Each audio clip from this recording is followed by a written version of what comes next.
to announce Dr. Kristen Martin giving the very first senior lecture of this academic year. So she was either brave enough to choose the very first option, or she was the last. Everything else was taken. Absolutely. So her talk is going to be on asset management for her patient. Thanks. Perfect. So this talk is pretty timely, considering this is one of 4 burn centers in the state of Colorado and in the level 1 designation. Just a couple of things before we get started. I'm not going to talk about pediatric burns. Hi, this is Erin. And I'm not going to be talking about any ophthalmologic burns or periorbital burns for this talk. Mostly because pediatric burns takes a lot more time, and to be honest, I just wasn't really important. Alright, so introduction. So burns are tissue injuries that result from direct contact with flames, hot liquids, gases, toxic chemicals, electricity, or radiation. 450,000 patients receive hospital and or emergency department treatment for burns every single year. There is 3,400 burn injury deaths that occur every year, and that number is actually going up according to the CDC, and burns are the 3rd largest cause of accidental death. There's quite a bit of money that's invested into burn injuries because of their protracted stay, and males definitely have a dominance for firewood injuries over females. Just reviewing some anatomy very, very briefly. The skin is the largest body organ, 15% of the body weight. It protects underlying tissues from injury, helps with temperature regulation.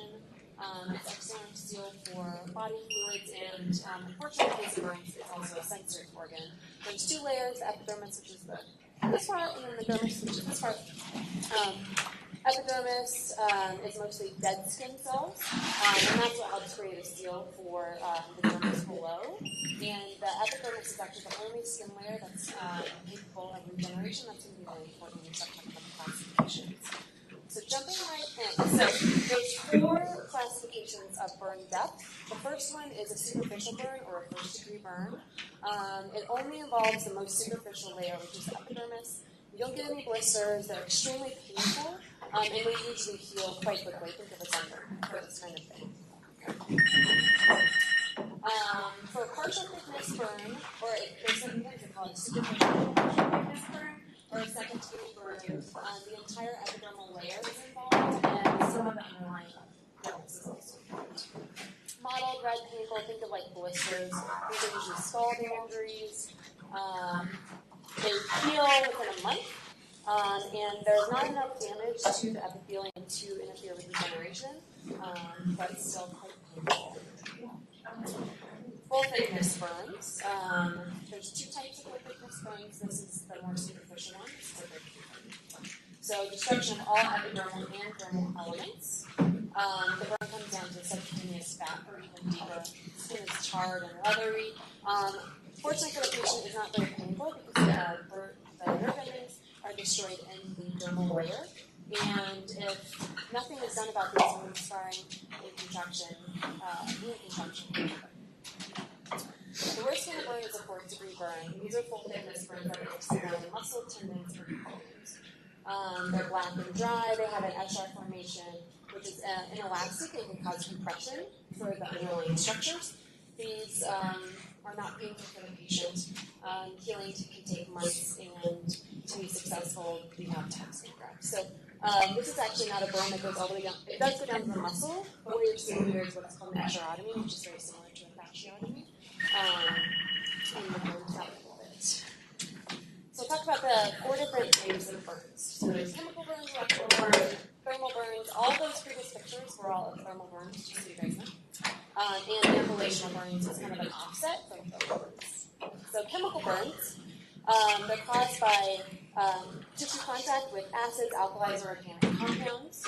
Acids cause coagulation necrosis, whereas bases cause liquefaction necrosis.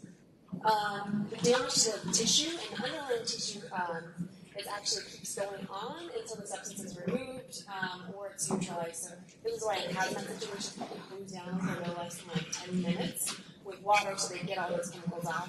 Chemical exposure obviously has a high risk for having continuous absorption of being toxic permanents. The top picture is actually a 6-year-old girl who got a black henna tattoo and actually a few far from it. And then the bottom is World War I mustard gas. Electrical burns. They are caused by heat generated through electrical energy as it passes through the body. Every electrical burn has subcutaneous damage. So they're all at least a 4th degree burn. Even if it doesn't look like much on the outside, they're all a 4th degree burn. So that's just something important to know. Obviously, higher voltage causes more damage. Alternating current causes more damage. And then contact site is something to take into account. Generally, the head is an important location for current coming in or out. We're going to go into one more thing about electrical burns because it does affect all body systems. So for CNS, that people can actually have amnesia around the event and actually have long-term problems with their memory. They can have seizures, they can have nerve damage, that kinds of things. ENT has the most common entry point. It can cause cataracts and perforated TM. CV, most important thing, it can cause arrhythmias of all sorts. Respiratory, it can cause chest wall muscle paralysis. And MSK, there have been lots of reports of vertebral and long bone fractures actually from mostly lightning strikes. Muscle breakdown can cause rhabdomyolysis. Thermal burns is probably what everyone is a little bit more interested in. So, thermal burns are caused by exposure to flames, hot liquid, steam, or hot objects. Most common presentation of burns for medical treatment. They're classified into minor and major burns. I'm not going to actually go into that because it doesn't matter as far as treatment for us. Burn depth, which we already talked about, classification for some TBSA means total body surface area percentage. Very important, we'll go into it later. And presence or absence of inhalational injury, which we'll also go into. One civilian fire death occurs every about 3 hours, which is actually quite common. And the odds of a U.S. resident dying from exposure to fire, flames, or smoke is 1 in 1400, which seems there. So we're going to digress into inhalational burn injuries for just a few moments. So an inhalational injury is caused by inflammatory response to inhalation of products that incomplete combustion. The leading cause of death in thermal burn patients significantly increases mortality rates and the standard thermal burn. So signs and symptoms, facial burns, facial erythema, swelling of the oropharynx, nasopharynx, singed nasal hairs, flaring nostrils, stridor, wheezing, and dyspnea are red flags when it comes to inhalation burn injuries. Hoarse voice, carbonaceous sputum, not necessarily sit in the mouth, that is not on this list, but if there's sputum that they're coughing up from deeper in the airway, it is carbonaceous tachycardia, agitation, and anxiety. Why do you care? Affects the acute smoke inhalation. So it can impair mucociliary function, which can lead to infection and not being able to clear secretions. Mucus hypersecretion can lead to obstruction and airway irritation. Tissue inflammation of all parts of the airways can lead to obstruction. Epithelial sloughing. So this is all kind of our conducting airways, but it also affects your oxygenated part of your airways. Surfactant inactivation, you have atelectasis, airway collapse. Increased vascular permeability, it happens all over the body, but especially in the airways. That can cause pulmonary edema. People can have bronchoconstriction just from irritation. And carbon monoxide poisoning, it also needs to be high on the list if you have an inhalational injury patient. I'm going to digress just a little bit more, just for people who are taking boards soon, which is everybody. I'm going to talk about the treatment as well as carbon monoxide poisoning. So, most of the literature that I found this is from surgery, right? It's not from anesthesia because surgery does a lot more research on burns. So when this says ABA, it's the American Burn Association. It is not our association. Intubation indications, stridor retractions and respiratory distress and or deep facial burns are what they say is the gold standard for intubating. So they also consider as if they have chest wall restriction, so circumferential burns causing etcher. They are not able to expand their lungs because of restricted pathology. Treatment, early intubation, 100% FiO2. Humidified oxygen to help clear secretions, bronchodilators, and reducing the bronchospasm. And they do recommend elevating them from the bed in case they have head and neck edema. Carbon monoxide. So carbon monoxide has a very high affinity for hemoglobin, about 200 times that of oxygen. It causes a left shift in the oxygen hemoglobin association curve. So basically, your tissues aren't seeing as much oxygen because it's bound to carbon monoxide. The tissues can get acidotic. Our standard pulse oxes read at 2 different wavelengths, and generally these people will have a totally normal pulse ox reading until the carboxyhemoglobin level is about 40%, which is quite high. It's actually indicative of severe poisoning. So it's not like most people go to meeting where they're going to be 85%. These guys are going to be 95%, and they could have a severe poisoning already. Okay? They just need to make sure you're using an EEG, so you're actually getting their PaO2 numbers. And I looked up here, it's a purple dot for a carboxyhemoglobin level. This just kind of outlines mild carboxyhemoglobin poisoning levels is anything less than 20%, so anybody who's a little bit agitated with a headache. 20 to 40 is a worsening headache, and maybe they're a little funny. Greater than 40, you should probably be thinking about steering it early anyway, because they're having worsening respiratory symptoms, confusion, those kinds of things. So how do we treat it? So you need to give 100% FiO2. The half-life of carboxyhemoglobin is about 4 hours on room air, shown in this for men in this graph or in this figure, I guess. If you give them 100% FiO2, it actually shortens the half-life of carboxyhemoglobin to about an hour. So giving them 100% FiO2 is imperative. Mild poisoning, like I said, less than 20%. You can just give them a non-rebreather, and about an hour, most of that's going to clear up. Moderate poisoning, not only do you need to give them 100% FiO2, but you also need to monitor their acid-base status, which is generally lactic acidosis, for perfusion, and obviously going to keep a closer eye on severe poisoning greater than 40%. They're more at risk for cardiac and neurological dysfunction. There were early reports that you should send them to a hyperbaric oxygen chamber. However, there were no improved outcomes with this kind of treatment. And that's what this is doing, 235 atmospheres of oxygen. So it's actually not indicative of improved outcomes. Real quick about cyanide poisoning, because it can be also involved with burns and thrombosis. Cyanide is a toxic gas. It's produced by burning of nitrogen-containing materials. Usually suspecting patients who have been involved in a fire, most likely like a closed environment like a car or a house, who are developing an anaerobic metabolic acidosis. Physiology, cells can generate ATP via the anaerobic metabolism, and so they're going to start generating acid, metabolic acidosis, and lactose production. Signs and symptoms are actually very similar to carbon monoxide poisoning, altered level of consciousness, headache, seizures, those kinds of things. Treatment, fluid resuscitation, 100% FiO2 securing the airway, and then there's multiple different medications that I have found on multiple board questions for cyanide poisoning. Back to burns. This Lund-Broder chart is more for surgery use. It's the most precise way of determining total body surface area percentage. I did EMS a really long time ago, and realized that the rule of 9, so it's much easier to think about. So we have an acute burn that's coming into the ED and needs to go straight up to the OR for a hysterectomy. You can just kind of look at the patient, both arms, torso, that's already 40%, we've got a major burn going on. Okay.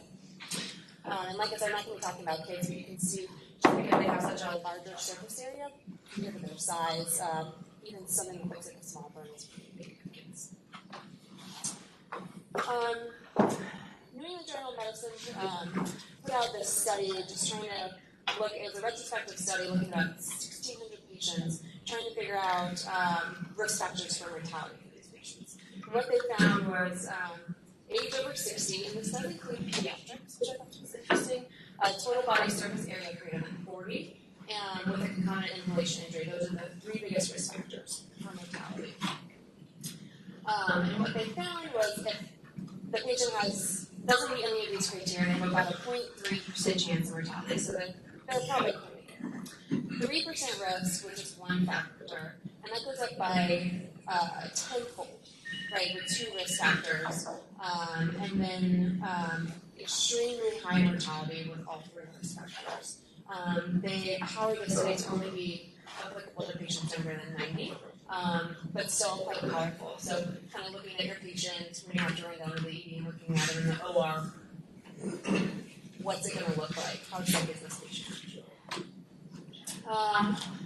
The box score is actually the newest method of estimating mortality, retrospective of 40,000 patients, going back to find out that total body surface area plus age is actually the best prediction.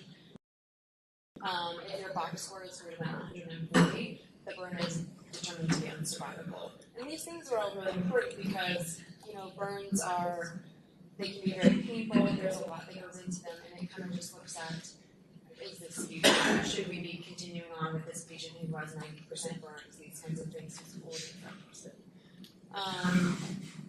Talking about inhalational injuries, there was a quick revision of the box score. You add about 17 points to any thermal injury if they also have an inhalational injury. There has been a lot of data saying that we are overestimating the mortality in a lot of these patients because burn centers are becoming so specialized. They're resuscitating much better and they have much earlier. We're getting at them much earlier and trying to excise these burns before these patients are born. So, pathophysiology. So, massive tissue destruction causes activation of cytokine and inflammatory response. There's two phases of burns. The first is burn shock, and the second is a hypermetabolic state. So we'll talk about these, and we'll talk about the treatment of acute shock phase, which is going to be very germane to all of our practice if you're staying at a burn center. Edema in non-injured tissues can occur even when the burn is greater than 25%. Obviously, there's going to be edema in the burn area, but I think it's interesting to think that there's edema in non-injured tissues as well, and always think about in the lungs. Loss of plasma because of loss of tissue integrity. Loss of intravascular fluid can lead to impaired tissue and organ perfusion, mounting and metabolic acidosis. They can have decreased urine output, decreased GFR. They have an increased SVR during the acute phase, secondary to use of catecholamines, depression of cardiac output, and the treatment is fluid resuscitation. Here's just a little schematic showing that almost all the organ systems are involved in this acute burn shock time. Acute fluid resuscitation. So rapid and effective intravascular volume replenishment can help mitigate burn shock. There's lots and lots of different resuscitation formulas, and actually in EMS we use Parkland, which is also called the Baxter, and the Brook or the modified Brook formulas were the most common. They have since been debunked. It was found that people were getting over-resuscitated and getting what's called fluid creep, which means they're getting more edema than necessary because they're getting too much fluid. Higher risk of compartment syndromes in all body parts, ARDS, and multiple organ dysfunction. Just some examples of the Parkland. So 4 mLs per kg per surface area percentage. So people were getting like 20 liters of fluid in 24 hours. Like, that's bananas. It also doesn't take into account any specific patient factors other than their weight. So it's no good. The ADA, American Heart Association, consensus formula is now what everybody uses, including this hospital. 2 to 4 mLs per kg per total body surface area percentage for the first 24 hours, which is still quite significant. And 70 kilo person with 40%, it's still like 16 liters of fluid. Crystalloid is generally the best in the first 24 hours because there's an increased capillary permeability. They did say, in these recommendations that you could always have the need to give more if you have full thickness injuries, those 3rd and 4th degree burns, inhalational injury and delaying resuscitation.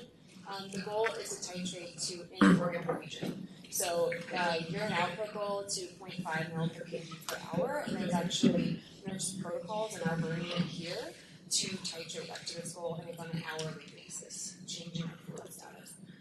Also to blood pressure and mental status. But what they look at the most is urine output. Lactate and base steps for indicators of resuscitation and burns. There's been a lot of data about colloid after the acute phase. to help decrease total fluid requirement because the capillary bed is intact on this one. They said, this is a great recommendation, hypertonic saline should be reserved for experienced providers. Awesome. And then they also have had very few studies, but some studies saying that vitamin C helps decrease overall fluid. So getting into a little bit more, there's a lot of studies that have been done on this, but none of them are actually definitive as the gold standard for colloids for the acute burn. So initially they were saying, colloids are really bad. Albumin is really bad, especially in the critically ill patients. This was back in the late 90s. Since then, there's been a lot of trials. The saline versus albumin, and fluid resuscitation. All these surviving sepsis, these all deal with critically ill patients. None of them deal with burn patients specifically. But they're all saying there's a lot of it's a non-inferiority trial saying, hey, you can give colloids, it's not worse than giving crystalloids. That's the exception with traumatic injuries. But like I said, none of them are actually in just burn patients. As far as giving FFP in the acute phase, there was a study comparing LR versus LR plus fresh frozen plasma. There was a larger volume needed of just crystalloid, and they also showed that patients were less likely to develop intra-abdominal increase in intra-abdominal pressures.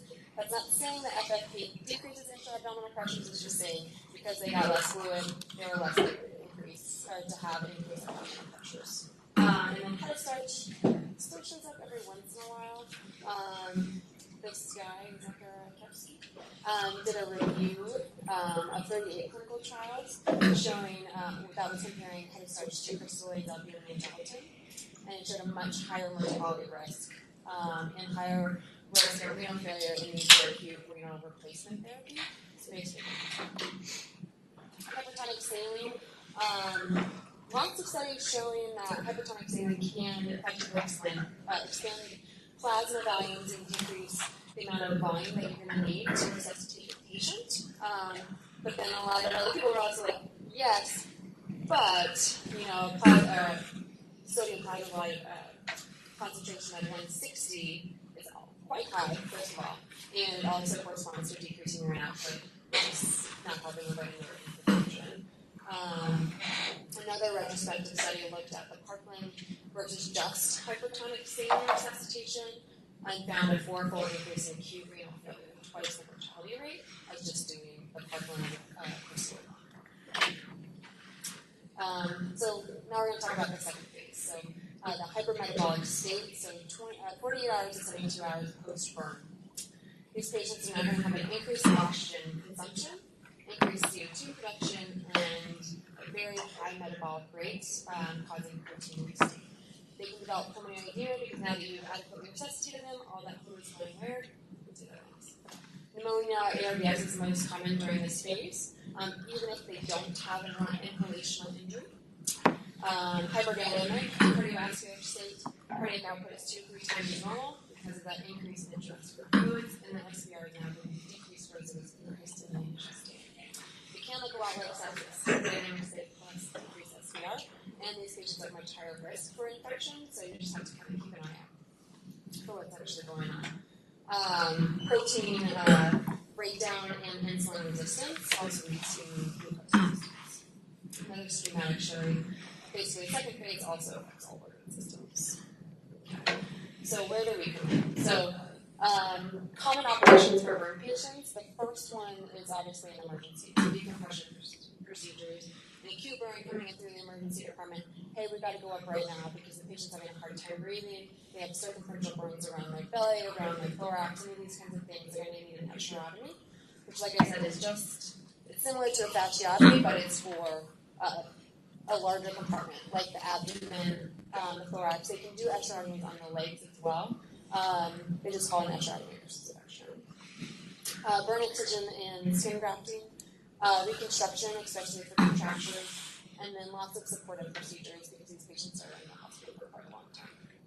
So things to look at them preoperatively. So how much burn area do they sustain? Good airway evaluation, including if they have indications of intercirculational injury. how much fluid they're receiving, the current resuscitation regimen. If they're fresh out of the field, they're going to need a lot of fluid, and it's going to be crystalloid. Evaluate your vascular access sites. Presence of organ dysfunction, are they maintaining properly, are they making any urine? We talked about tolerance of enteral feeding a little bit later. If you have blood products available, and presence of ongoing infection. So airway management, if they have burns on their face, A, it's going to hurt if you shove a mask on it, and B, if they've already been to the OR and they have a bunch of that, like, bacitracin, it's going to be really hard to get a seal. So just think about those things. I have a really great picture next of developing contractures that are making it difficult to intubate. Inhalational injury, maybe doing a fiber optic is a better idea because maybe you can intubate, but you have cirrhotic obstruction, and now you can actually pass your tube. Consider a weak fiber optic in all these inhalational injury patients. Like I said, we'll talk about this again, but theoretical increased risk of aspiration because of their delayed gastric emptying for a multitude of reasons for burn patients. And then they have securely too because they have burns all over the face. Surgeons can do an arch bar or just kind of suture it up to the teeth. I have pictures of those. An arch bar. This is an arch bar. It's like doing ENT in the cases where they just sew it literally around the teeth and around the gums. Sorry for the Pete's picture. I avoided all the Pete's pictures except for this one because it is a great picture of a really horrible contracture, which looks like a really tough airway.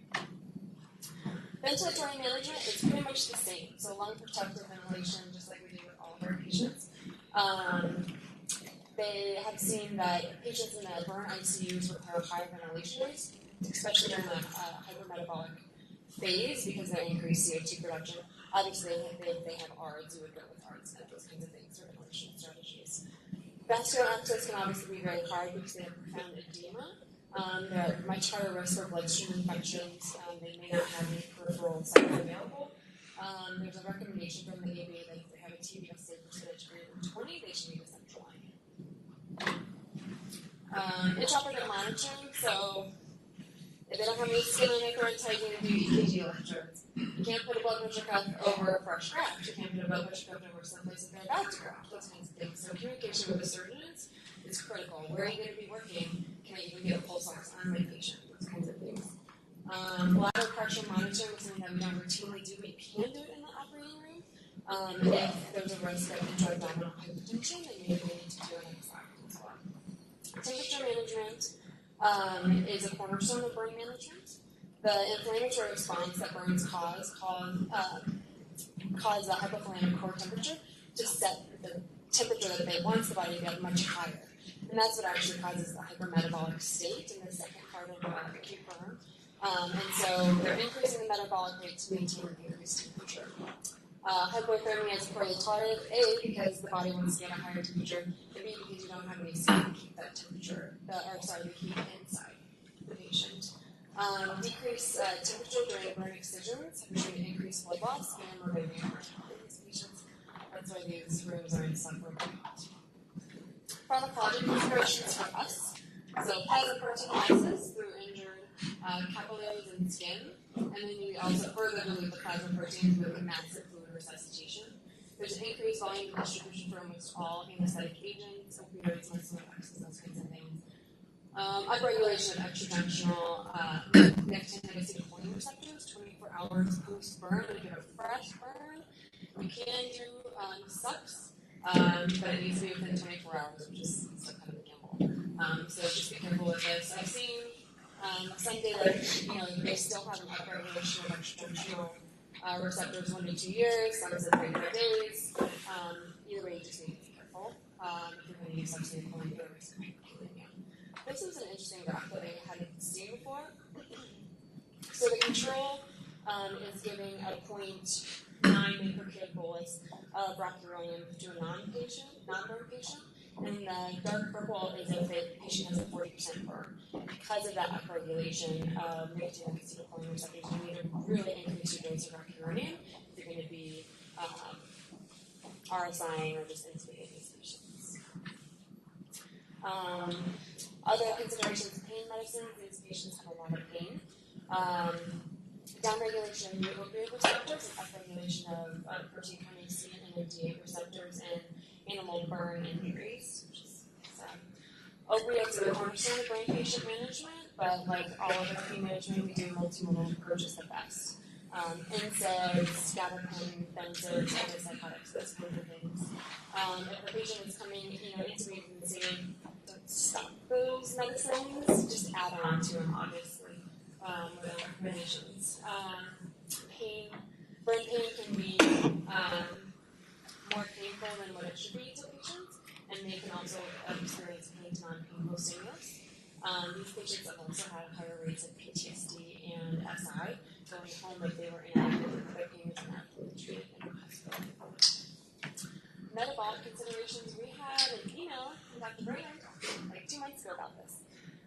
So continuous enteral and parenteral nutritional feeding helps abate the hypermetabolic state and the protein muscle loss. So the protocol is actually on Virtue, and what it says is if you have a secured airway and they're not working in the aerodigestive area, everything should be continued, even if they're going prone. We haven't had a single case of aspiration in all of our burn cases, and there's been a lot of military studies on this. I think it was about 20,000 patients.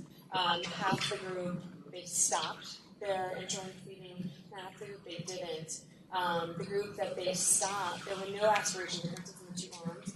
The group that stopped had a higher risk for infection and muscle wasting. Last thing, so fluid management after the acute resuscitation. So you've taken them for a burn excision, it's been a couple of weeks. Now how are you going to manage their fluid status? So they've already been acutely resuscitated. Now we need to limit their fluids. They're incredibly edematous, hence this picture. So we really need to titrate fluids to inverted perfusion. In a lot of studies, I found this phrase in one way or another. Appropriate amount of FFP in blood during wound excision is not well defined. We'll talk about how not well defined that is. So transfusions after the acute resuscitation. So blood loss during burn excision can range from 3 to 4% of blood volume per 1% total body surface area size, which is an incredible amount. This number 9.6 came from some pediatric literature. They tried topical vasoconstrictors like vasoepi, those kinds of things. They help a little bit, but there's no superior agent, and they still just one study found a decrease in baby mortality and overall mortality when you have that restricted transfusion threshold of 7. And then another study showed that patients, because they're at increased risk of infection rate, had a 13% increased risk of developing an infection per unit of PRVCs, just in the burn patient population. This is a direct quote from one of our burn surgeons, which made me really happy. We use big sharp knives to skin people. This causes a lot of hemorrhage they don't see when we throw it up labs. FFP in the subacute setting, so coagulopathies result from injury as well as blood replacement. All I could really find was pediatric studies for this. We compared, going 1-to-1 versus 4-to-1 PRVCs for resuscitation. And what they found was a decrease in overall blood product usage if you're using a higher 1-to-1 management with FFP. Multiple retrospective trials all supported the use of type for transfusion guidance, which is fantastic.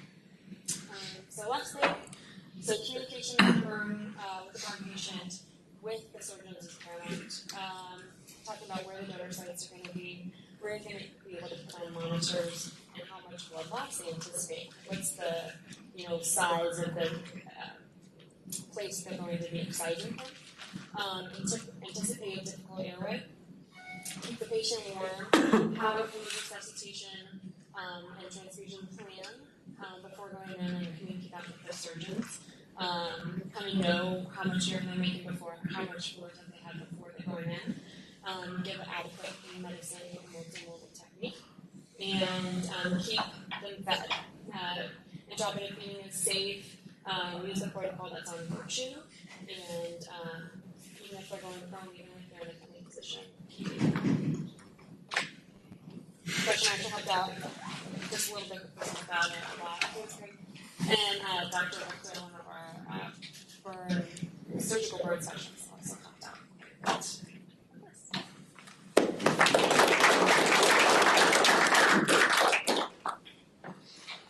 Yeah.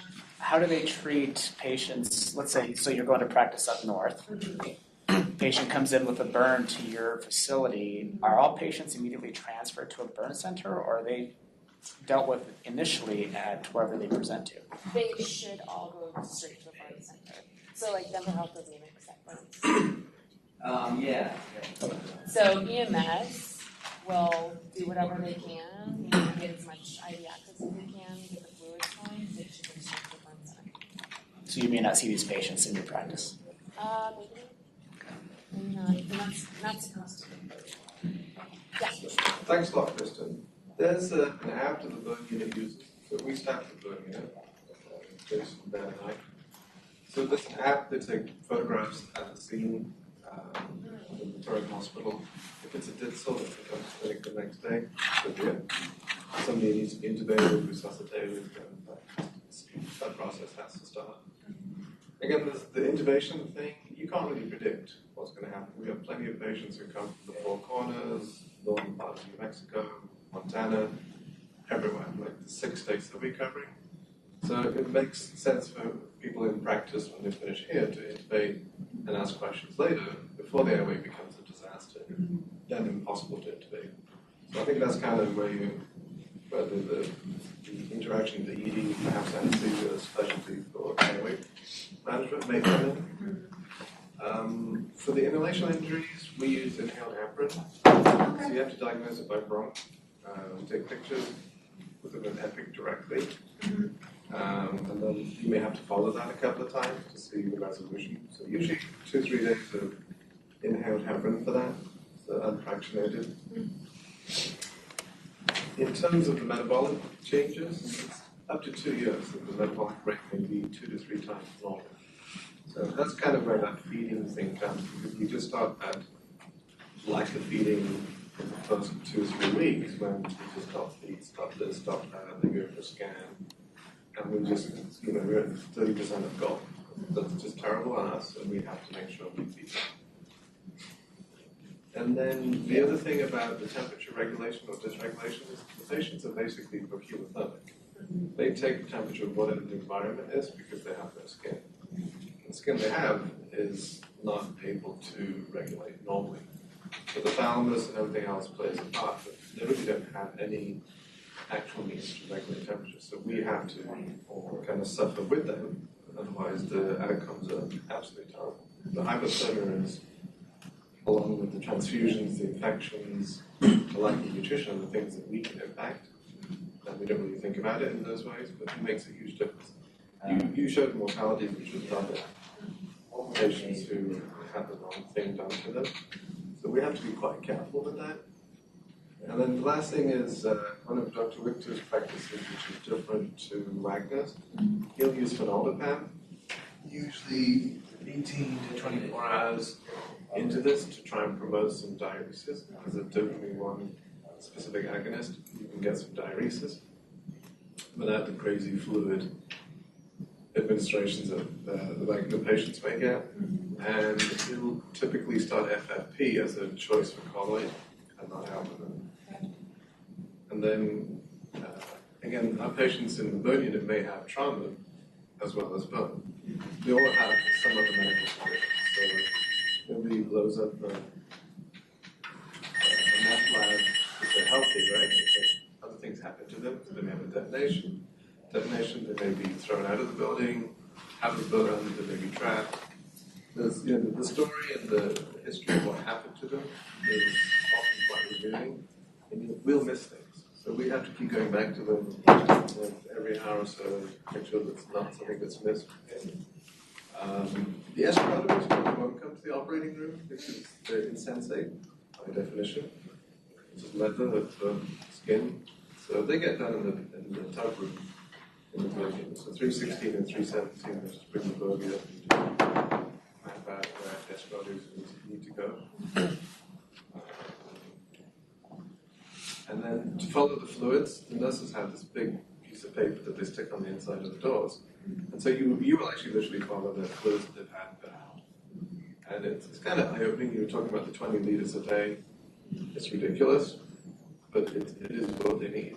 And we will see them in the operating room for the X-labs because they don't have compartment syndrome. So that's not uncommon. I mean, I'm sure you've all had something that comes rolling down from the stat.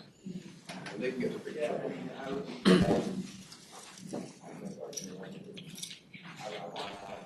What are the temperature goals for these patients in the OR? Just normal. And that's hard. It's hard to do. And the surgeons really like to know if they're below 36, they'll move some lines. But yeah, just normal for me. Any other questions? Thank you.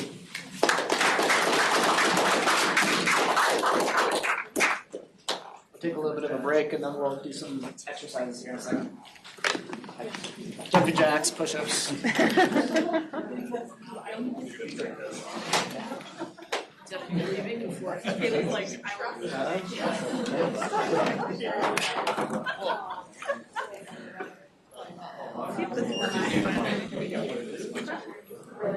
That's super.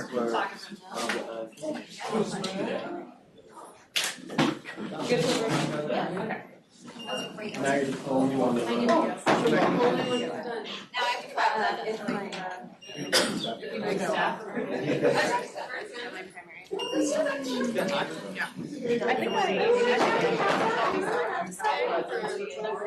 Right.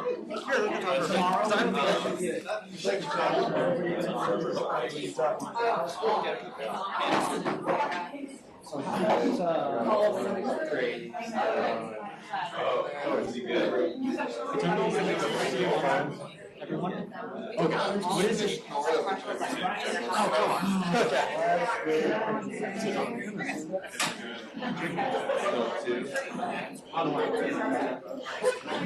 I've been speaking for a while. It's great. It's really takes everything. Fun. I found myself. It was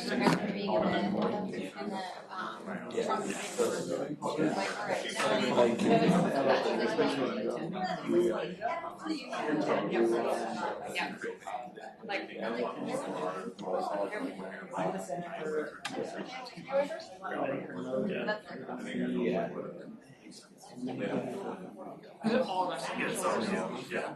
And I mean, I know that wasn't actually the case. It's like 9 and 9. I knew there's a couple of rooms where I started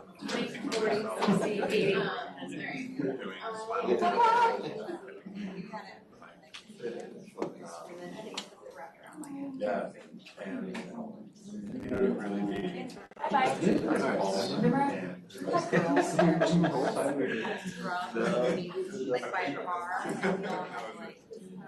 So, I don't know. Hey Josh, you're at APS this month, right? Yeah. Who else is APS? Anybody else? But it was good. Those two.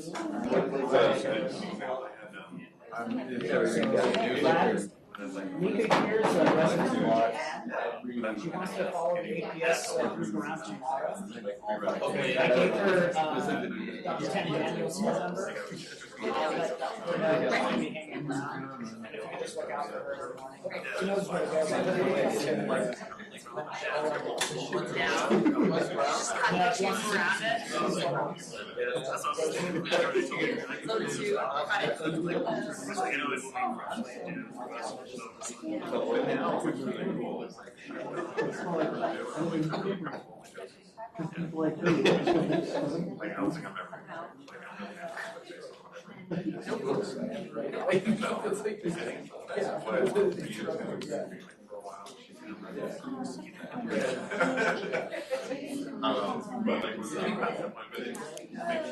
realize I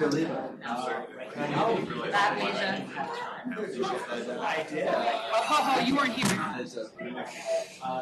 Nope. How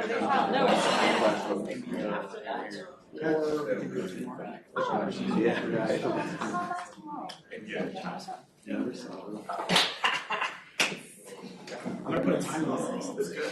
I don't know, Nick. I don't know if you were here. It's like, because you turned it off. I don't think it matters yet. What are you doing? Last day officially. Oh, it was awesome.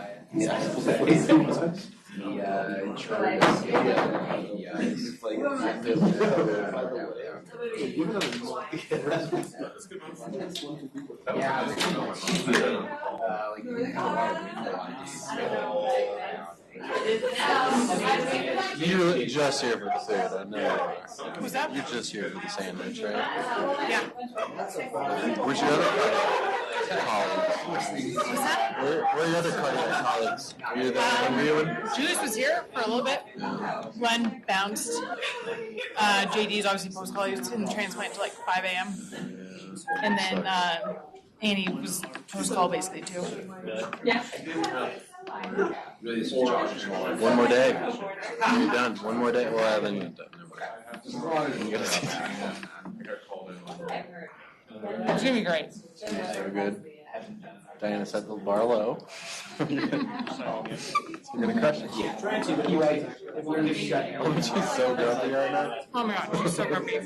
I've texted her a couple times and she's very short. Yeah. I'll see you next month. I know, she's made me like really scared for it, so I think it'll only get better. Like I think it's gonna be a lot better than I have this.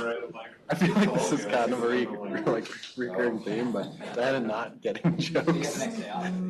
I was cracking up, like, it happens a lot. Oh my god, I know. It's like explain it, like, come on, man. It's like she's too tired. She's just out of it now. No, it's the fact that she Oh my should god, have been she's more like, what are they having done? I'm like, oh god. Like, punchline is gone now, Diana. She was definitely meant to be born. I don't know what happened with her red hair. I'm so messed up. You know, Crystal, let her know that you. Do you go to general now? For a month. My next month. So Really good. Took me 15 minutes to figure it out. I'm stoked. I'll come and help out in CTIC all the time. Don't worry. Can help you with your nose.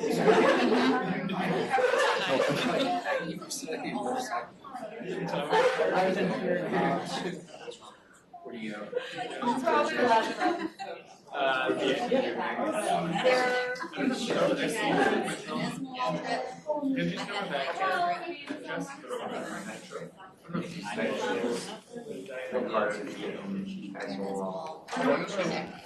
Head now? We got lots of seniors today, so I'm gonna pick on them separately. Right? Aaron, Paul, Nick, consider over here.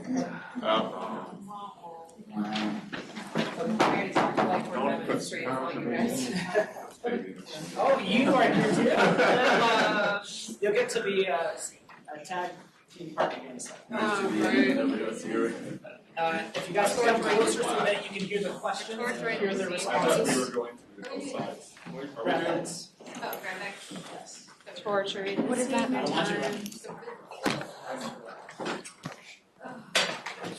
It's my favorite. Right? Yeah. Did you get the pain? Just all the attendees left the room. It'll make it a little bit better. So for those of you that haven't seen this or been a part of this, I often will ask questions for the non-CA3s when we go to discussion afterwards, but for the CA3s, I like to give them a STEM, ask some questions about that STEM, and then we discuss it. And so the point of this really is just to provide some approaches. The things that we're going to talk about today, some of them are subspecialties. So the CA1s, you probably have no exposure or little exposure to those things, but it's good to hear what the responses are. And then for the CA2s that are interviewing, you can pipe in as well, since most of you have had at least some of these subspecialty rotations by this point. Ready? No.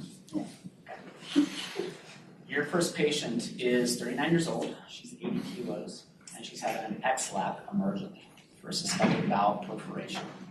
They saw free air in her CT scan. No past medical history, no surgical history. The vital signs are a pulse of 115, BP of 95 over 72, respiratory rate of 25, she's setting 96% on room air. Her temperature is 38.7. Any questions about your patient? All right. Mental status. She's talking. No issues. A lot of pain. So your induction of anesthesia is uneventful. The surgeon requests a dose of Zosyn to be given prior to incision. Shortly after you give the requested dose of the antibiotic, the blood pressure drops to 60/30 with a heart rate of 132. What's your differential? So initially I'm concerned for anaphylaxis.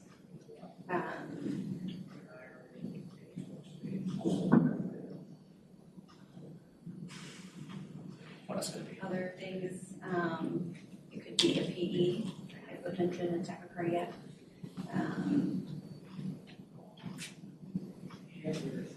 Okay, so you move on with the presumption that it's anaphylaxis, and at the same time that you're coming to this conclusion, you see rash, and you notice that your peak pressures on your ventilator are alarming.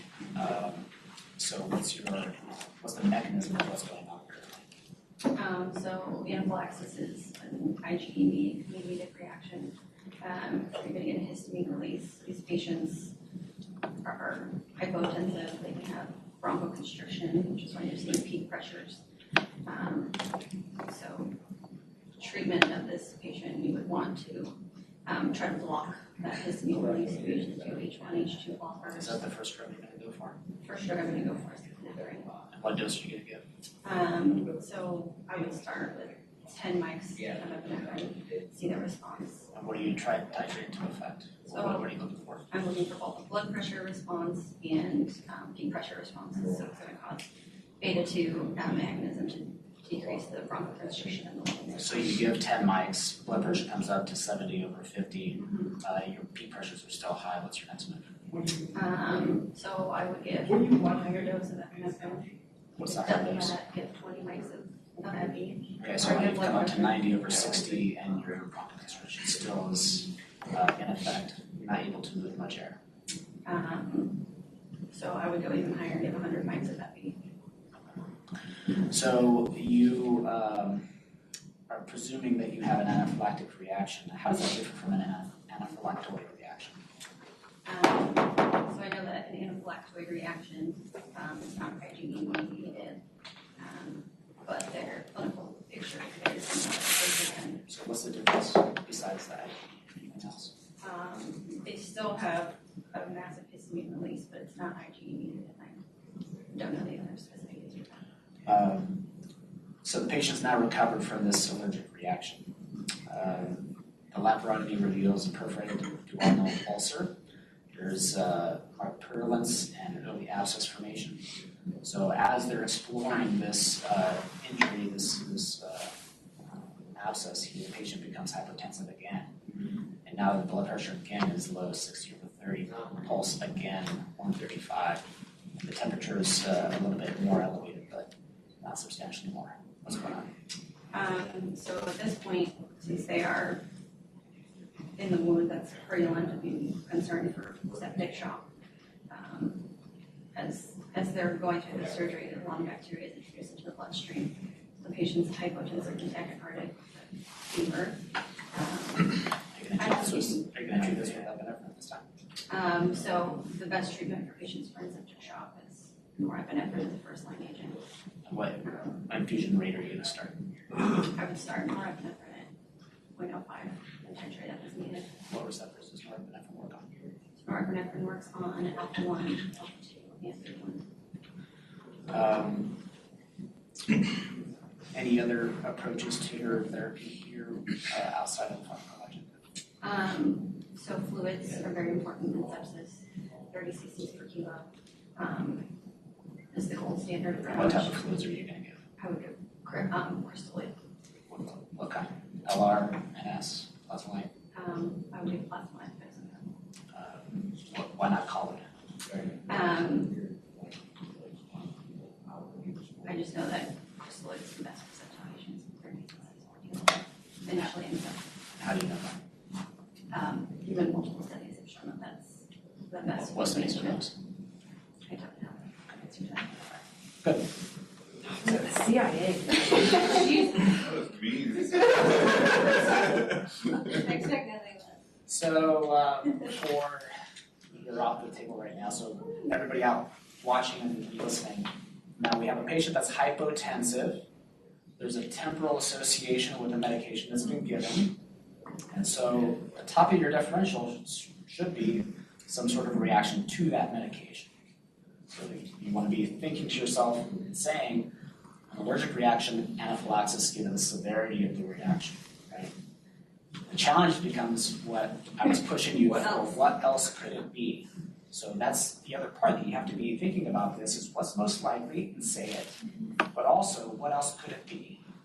So that's the part where you have to then think systematically. So for some of the other CA3s, how do you think of hypotension? Shock. They just like go through different variations of shock, especially if they're Okay. Distributive, hypovolemic, hemorrhagic, neurogenic, obstructive. Great. Cardiogenic. Good. Any other thoughts? I mean, I'll cover Something with the heart, right? So that's what we said cardiogenic, but preload also.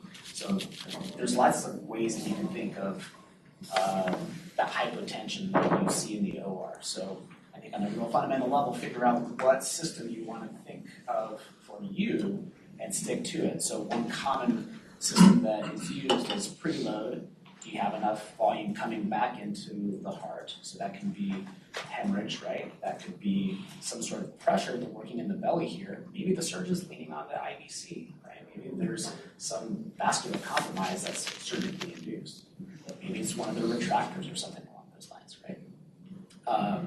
Versus being an afterload, so thinking about shock, the various types of shock that can be, and then cardiogenic, right?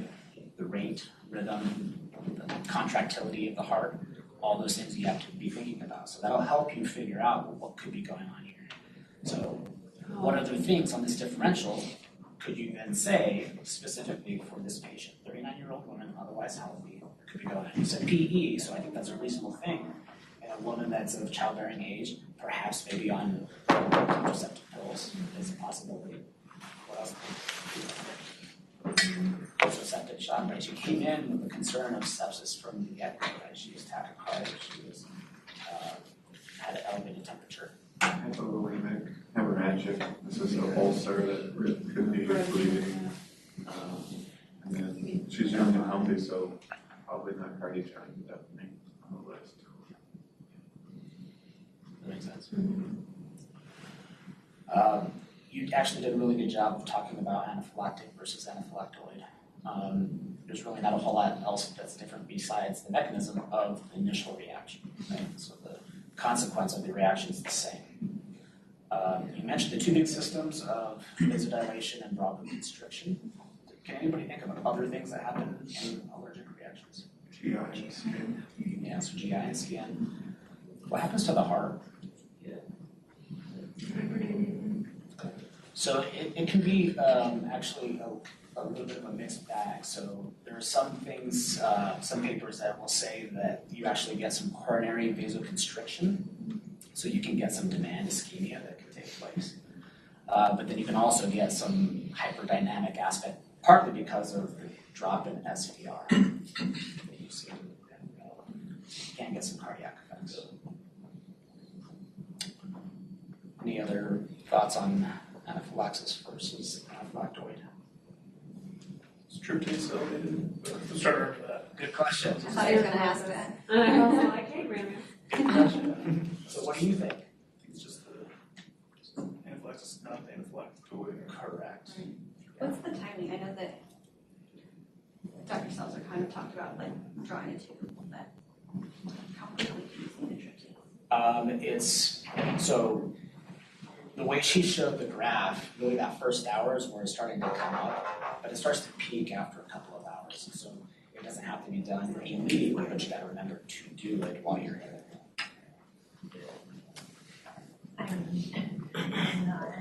The other thing that is real subtle with the difference between anaphylaxis and anaphylactoid is that, in the grand rounds that was given, they were doing skin tests to figure out if there was an anaphylactic reaction. Well, a skin test will be negative for an anaphylactoid reaction, so that's You'll be cutaneous, right?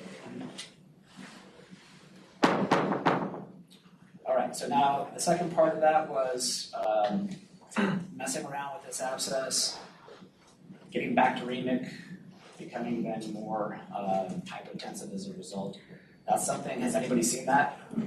Yeah, I think most everybody has seen that, where you've got a patient that came up from the ED, came from the floor, they've got some issue going on, and they just slow and start to tank. Sometimes not slowly, but they decompensate in the OR. So that's something that we see a fair amount of. And again, the same idea, what's going on, probably sepsis, fluid management, you chose the right pressor to be using. So, Kristen mentioned these studies. Primary sepsis. Oh, these were primary sepsis! It's like they literally looked at it for like past week. So this brings up a good point about how much do you say in these oral board exams about studies? Only the ones that you can quote. No, exactly. The only ones that you can quote, the study, the author, the year, just some generalities about it. So the better thing to do is, based on my knowledge of the literature, I Like the understand. literature as a whole. Correct. That's all. Which literature? All the written words.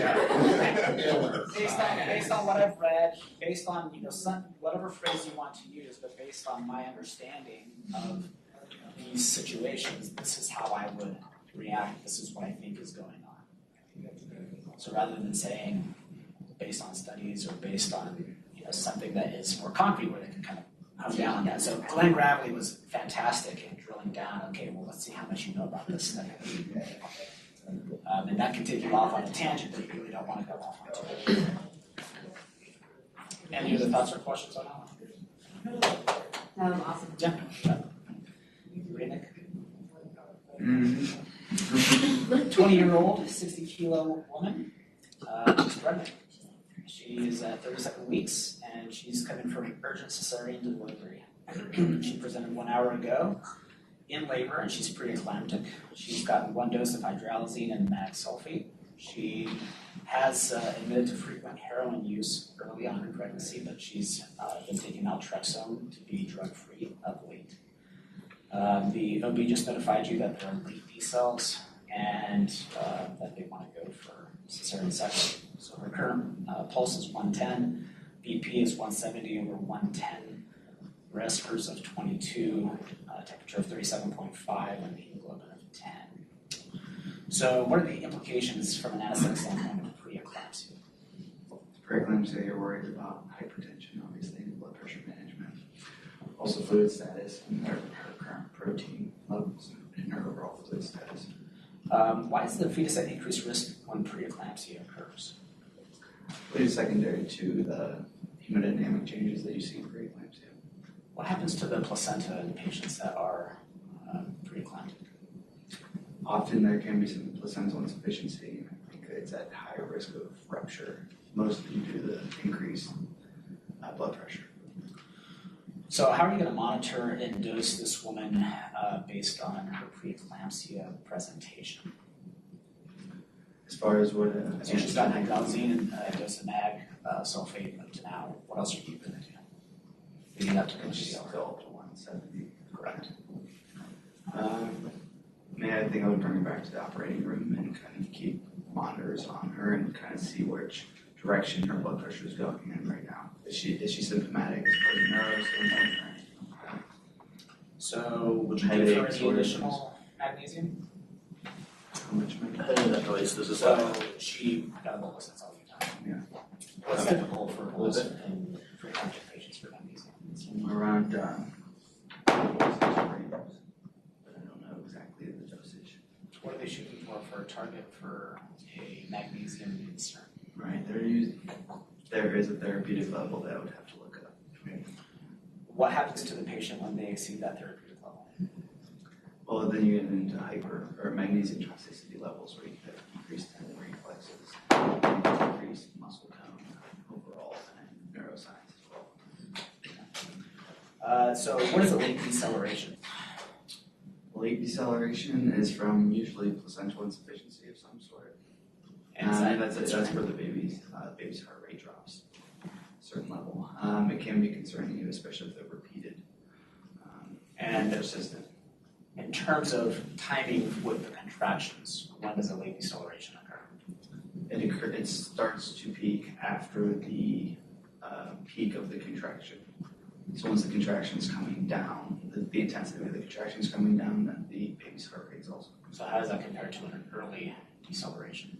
Early decelerations are typically about the same time as the peak of contraction. So they kind of, as the peak on intensity of the contraction is going on, the baby's heart rate is dropped. Is an early deceleration concerning to you? It is not as concerning now. And what is the cause of a late deceleration? You mentioned the placenta insufficiency, is that what you said? Mm-hmm. Okay, so what's the cause then for an early deceleration? It's usually caused by head compression.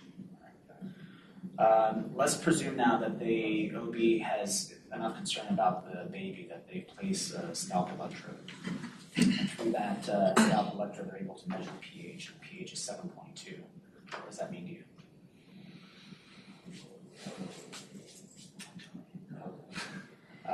If you were to draw an EVG, what pHs are normal for a cord blood EVG?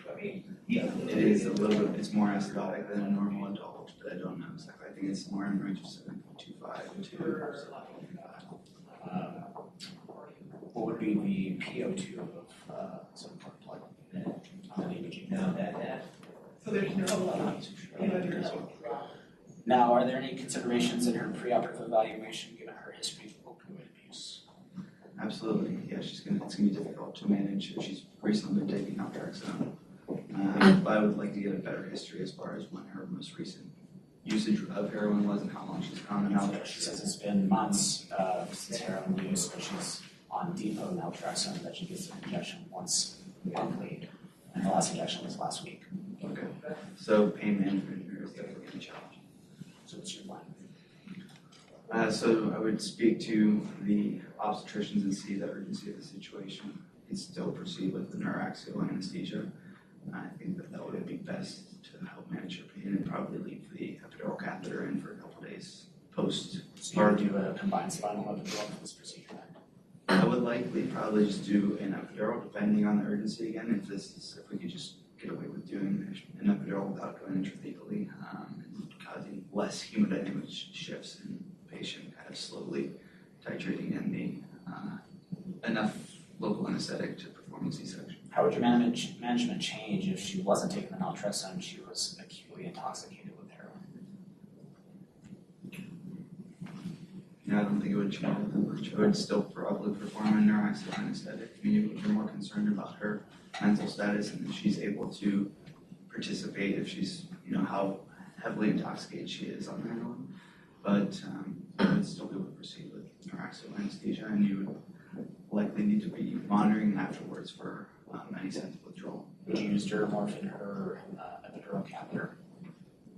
I probably would not initially with her actively being intoxicated, but I would wait and see, as she was coming off of her current high, I titrate in as you can. How much does epidural Duromorph soak into the plasma?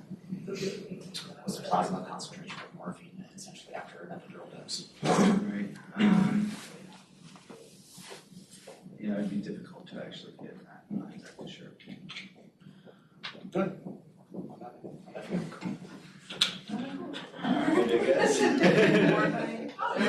I'm taking that before you then. Yeah, that was a long time. I intentionally didn't. No, I don't remember anything about like the neonatal blood gases I don't or cord blood. Yeah, so any other CA3s or CA2s that have done OB blood gases, scalp pHs, anything like that? Yeah, I look it up every time. Yeah. So that's the part there that you need to say. Yeah. I don't know, but I would look it up. Every time Because they I know read that it. it's readily available on all textbooks on this issue. Okay. You can say, my recollection is this, but I would double check by looking at whatever resource.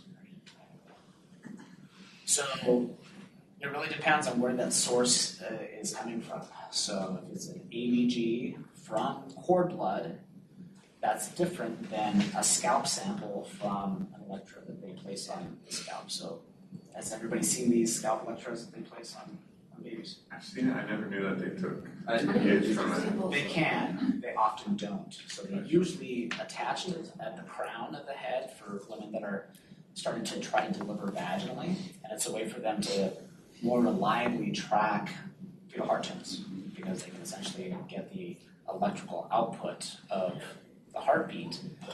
So you hear the right? But they can also have blood draws from that same electrode.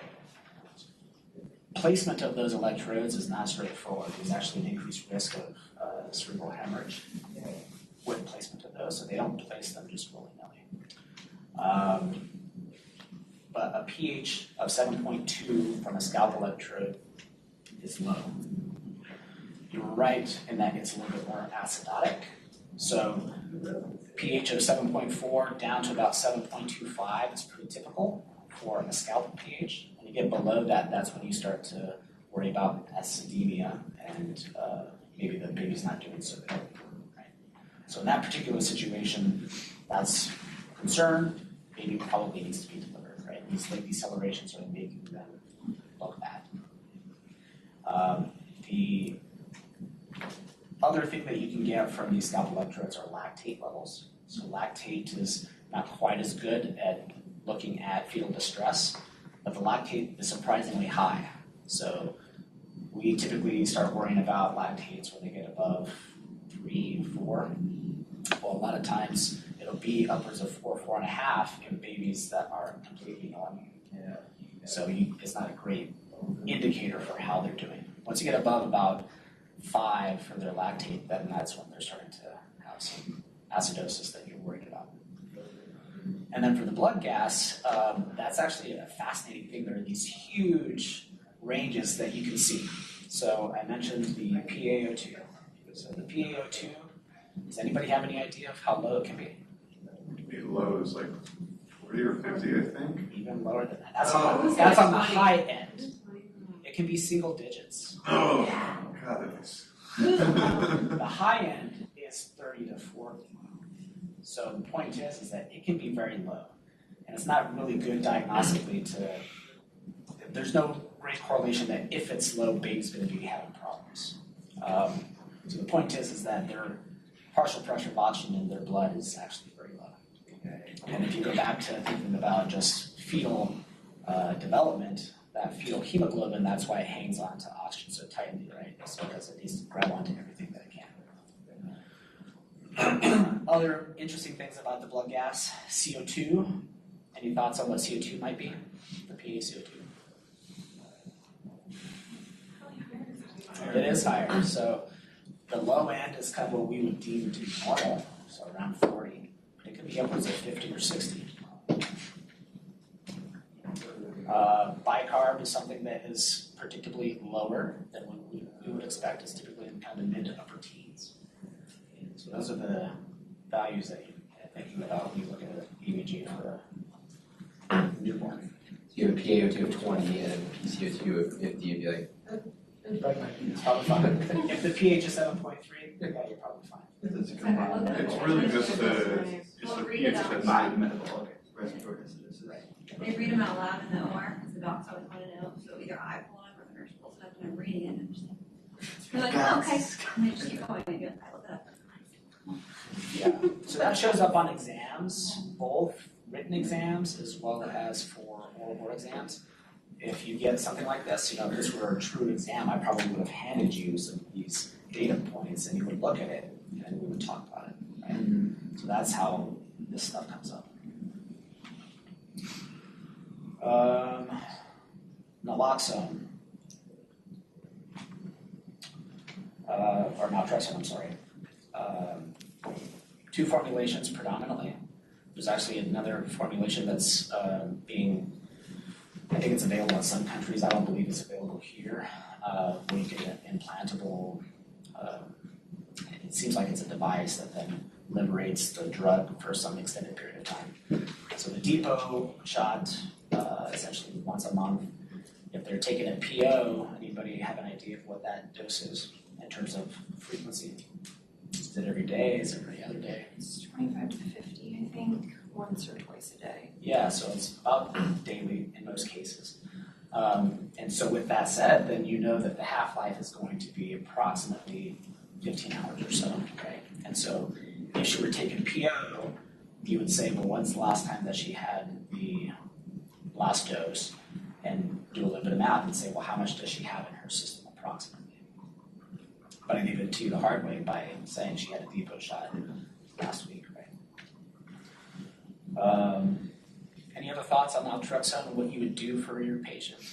Like he said, it's really not that different on a fundamental basis. You're still doing neuraxial anesthesia as the preferred method. The question then becomes, go ahead. If you had to go to sleep, emergency. I mean, we have ketamine. Yeah, but this patient also has to wake up. Correct. So you might have to explore other analgesic options. But at the same time, you know, how many of you have taken care of somebody that's on a combined agonist-antagonist, like buprenorphine? Some of you. So in those patients, they often require bigger doses. So if you outcompete your naltrexone, you should be in good shape. So you're still titrating to effect. You just may use twice as much as you think, maybe 3 times as much as you think they need. But the key is that if you're under general anesthesia and you're trying to titrate, get them breathing, get a sense of where they are and how they're responding to the doses that you're giving, and try to get them to be comfortable before you actually do it. Any other questions about that? If they're acutely intoxicated, would you do general for worry of like respiratory depression? I think most people wouldn't. I think what you do would be, there's very few patients that you say, we're going to do a general right off the bat. I think we would still do neuraxial and still put narcotic in there, neuraxial. Yeah. Because it's minuscule doses that it's in there. Yeah, it's focused. And it's focused. Right, it's not systemic.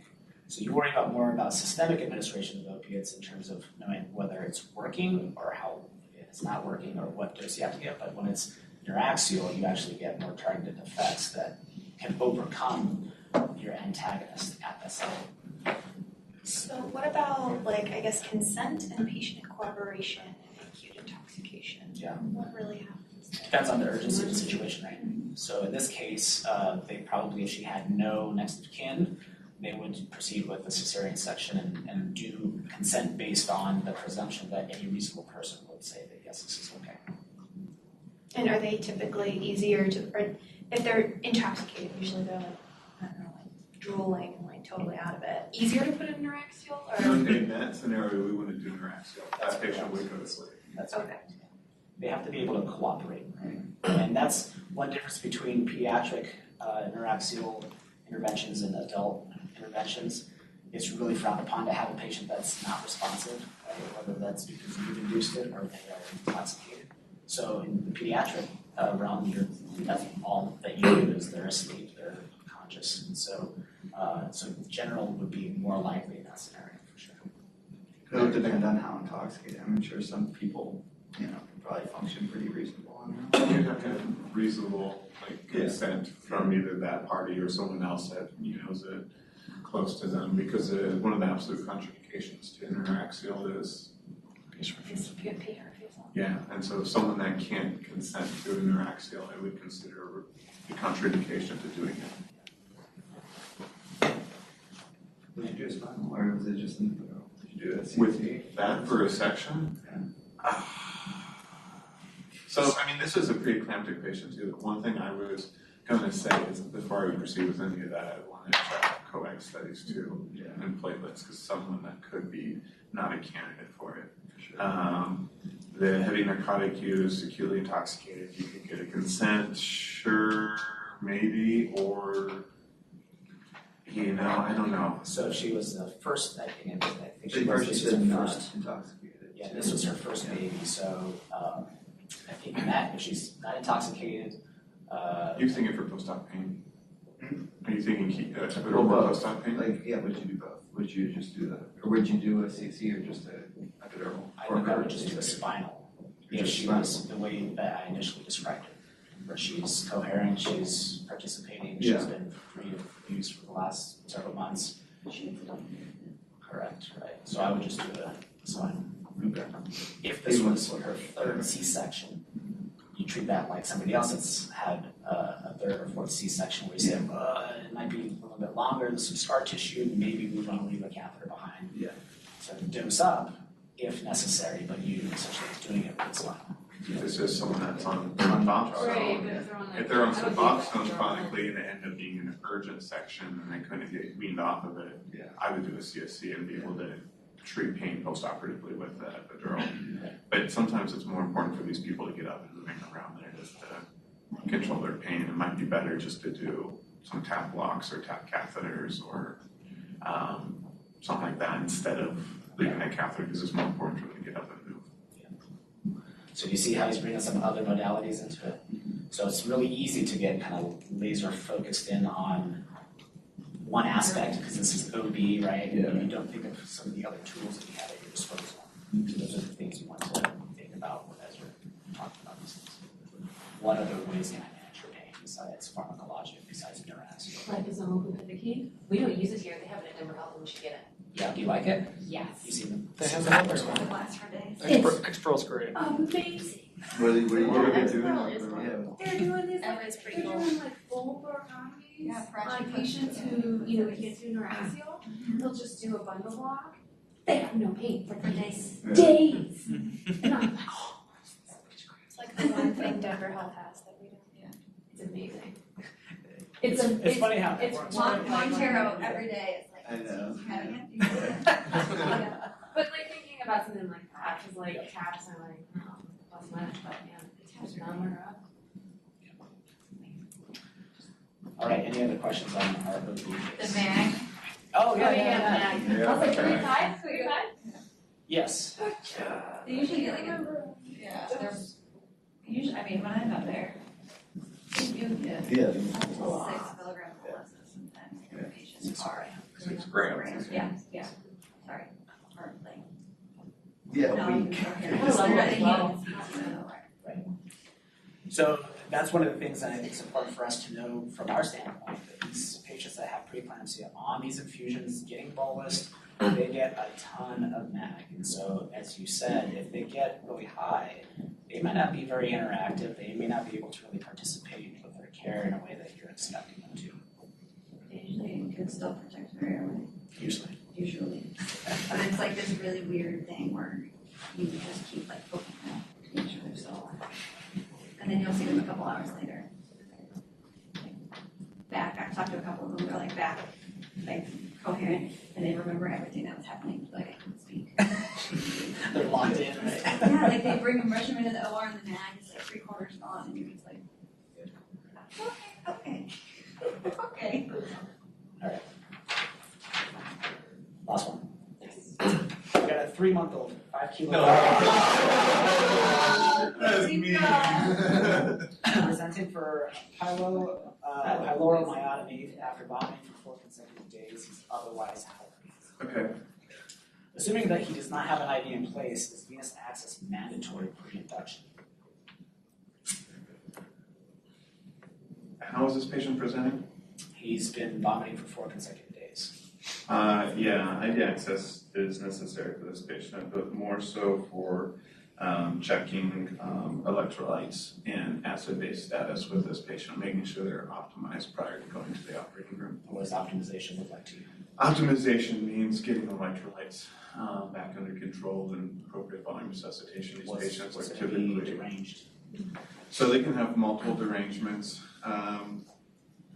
With the initial derangement that you typically see with these patients is that hypovolemia and a metabolic alkalosis from the emesis that they have, so they're losing a lot of acid through the vomiting.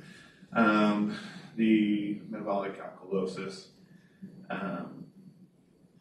can develop, but then they also become hypovolemic, and that hypovolemia can turn into a metabolic acidosis on top of that. They're typically hypokalemic from that as well, the decreased intake. You can have a hypochloremia as well, and those are typical. So would you fix those then, is what you're saying? Those need to be fixed prior to coming to the operating room. All right, so let's presume that the surgeon is on your case saying, we need to go to the OR now without having really optimized this patient from a volume standpoint.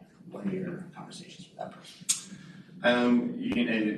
In that scenario, I'm wondering if that the surgeon and I are on the same page. Maybe there's something else that they're concerned about that I don't know. So It's we Friday have to. afternoon. Friday afternoon, he's missing the concert. He's waiting to go to the airport. Then no, I absolutely will not go forward with this surgery. This patient needs to be optimized first. I'll sit down and talk with the surgeon, explain my reasoning, and have a conversation with him and the family as well. Let's presume that this patient is very difficult for an IV stick. What are you going to do to try to get access?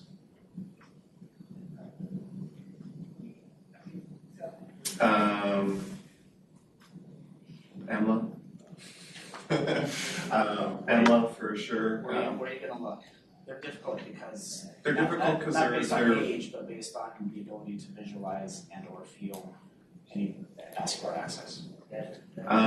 My go-to spots are between the 4th and 5th metacarpal. If I don't see anything there, I could look for antecubital. If I don't see anything there, I could go for saphenous. Those would be my go-tos. In this particular case, would you use a cuffed or uncuffed individual? I would still use a cuffed individual too. What size?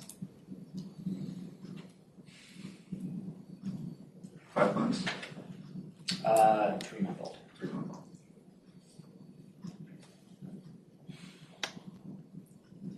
I would have a 3-5 cuffed and a 4-0 cuffed available in the room. Is a adult circuit system suitable for this case? If it's a newer anesthetic machine, it could be, but I would use an anti-circ. And why is that better? Decreased compliance within the circuit itself, so you get more accurate tidal volumes back and forth from the patient. If the patient is mechanically ventilated, how do you plan to set the ventilator? What mode are you going to put it? What's the respiratory rate? What type of volume? How many kilos is this patient? 5 kilos. So I would use a 6 to 8 mils per kilogram tidal volume, so that would put us at 30 to 40 cc's per tidal volume. And then I would use a tidal volume control or volume control, and I would ventilate at a rate of probably 24-ish, start around there and see how things look. Are there any other ventilatory considerations that need to be made for this case?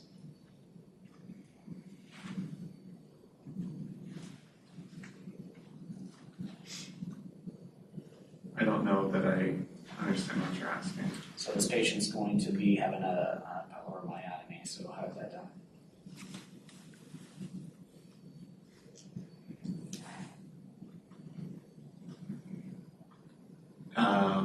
Are you saying, do I want to use any muscle relaxant?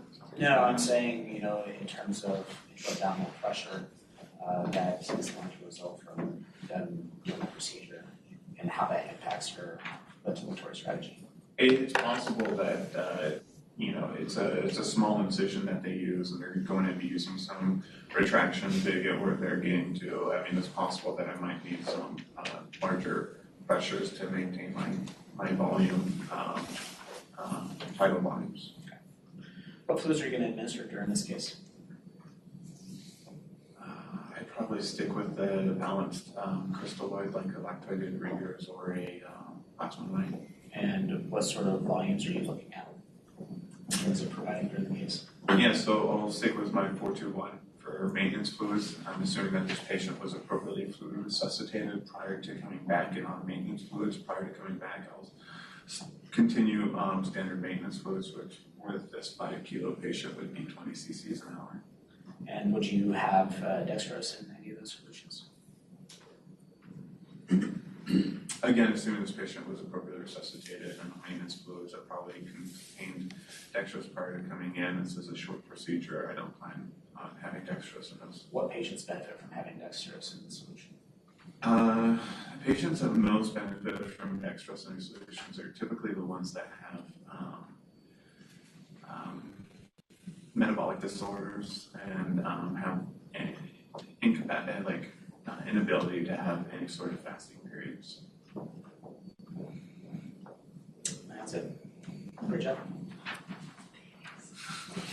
I was just thinking about this the other day. I'm like, I haven't done these cases in like over a year. I don't know how they do these anymore. So, with that, I mean, I thought you hit all the big things really nicely. So getting back to this scenario, what he said exactly, you have somebody that is likely dehydrated, likely hypovolemic, all the metabolic alkalosis cases that we talked about, the electrolyte derangements, all that stuff, you need to really be able to say what is going to be deranged, right? I'm expecting this child to go through this. And my first management is going to be ensuring that we have resolution of these derangements. So fluid resuscitation, get everything teed up, then go to surgery. So you talked about the discussion with the surgeon in a nice way, which is having a conversation about what your concerns are and trying to come to an opinion that is in the patient's best interest and keeps them safe.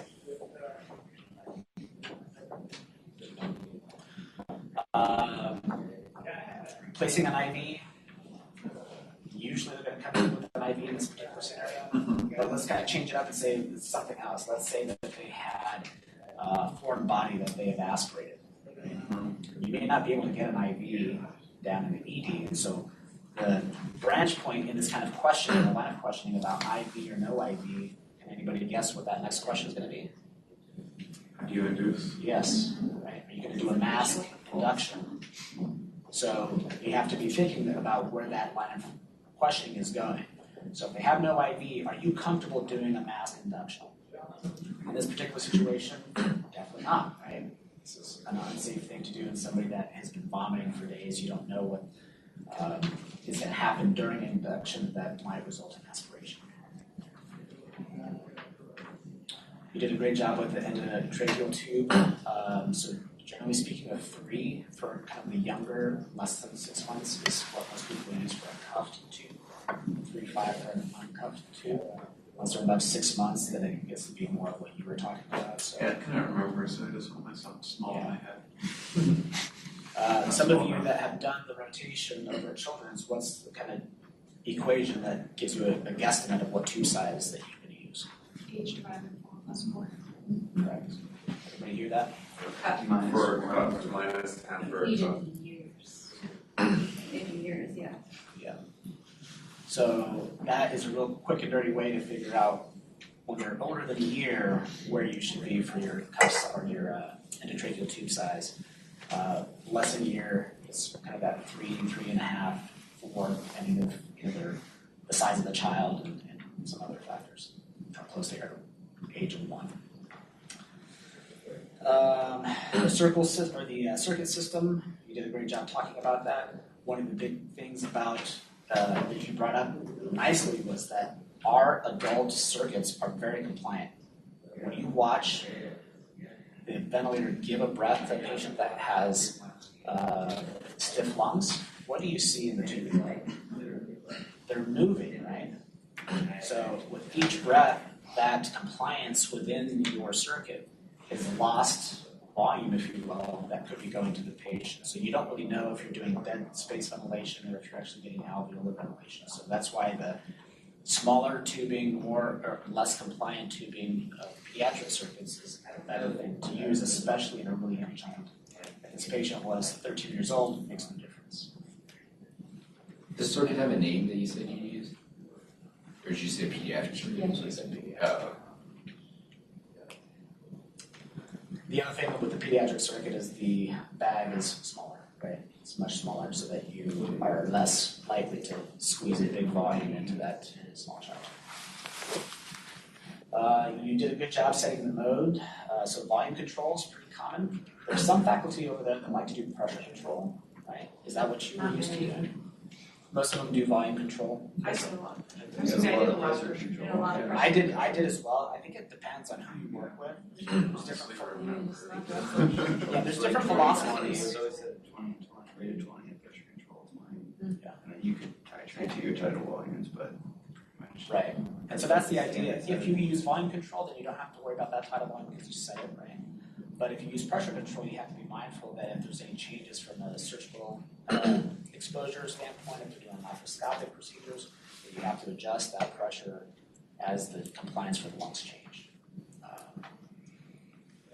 The respiratory rate, so the 20 is often a set number, but as you get younger, the respiratory rate really should be higher. So around 30 should be for this particular age group.